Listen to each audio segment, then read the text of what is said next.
Dinukot at pinatutubos pa umano sa halagang 5 milyong piso ang isang Chinese national na bumisita lang sa kanyang ama dito sa bansa. Nakatutok si Marisol Abduraman, exclusive.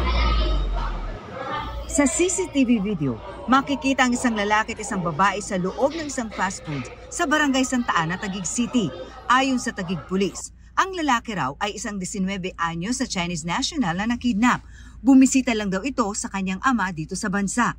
Mga 5 minutes after nila mag-met, sumakay po sila ng tricycle papunta na ron sa Sitio Pulong Candy, Barangay Santa Ana, Taguig City.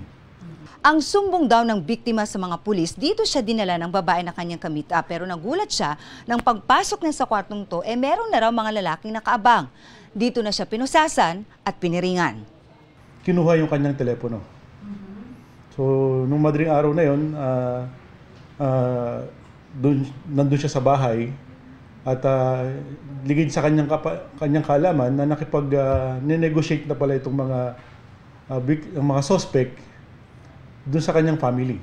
Ipinadala pa raw ng mga suspects ang litratong ito sa mga magulang ng biktima kung saan makikita siyang nakagapos at nakatakip ang halos buong mukha. 5 million pesos daw ang hininging ransom ng mga suspect. And nakipag-negotiate yung magulang doon sa mga suspect na nahuli natin na napababa ito ng almost 1.1 million. Nang maibigay ng kanyang mga magulang ang pera sa isang courier, ibininyahe ang biktima na nakagapos at may piring sa mata bago pinakawalan sa isang lugar sa Rizal.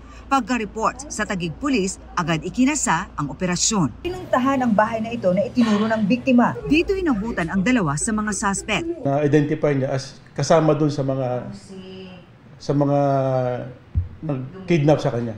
Na-recover din ang 38 pistol na baril. Tina siya doon. Siya umuupo sa Yes, ma'am. Siya umuupo sa apartment. Kapatid ito. No comment po, ma'am. Sa court na lang po kami magsasalita. At large pa rin ang 5 nilang kasama, pero kilala na raw ng mga pulis. Kasama rin po sila sa kidnap o ransom case na isinampa namin kahapon. Para sa GMA Integrated News, Marisol Abduraman. Nakatuto, 24 oras.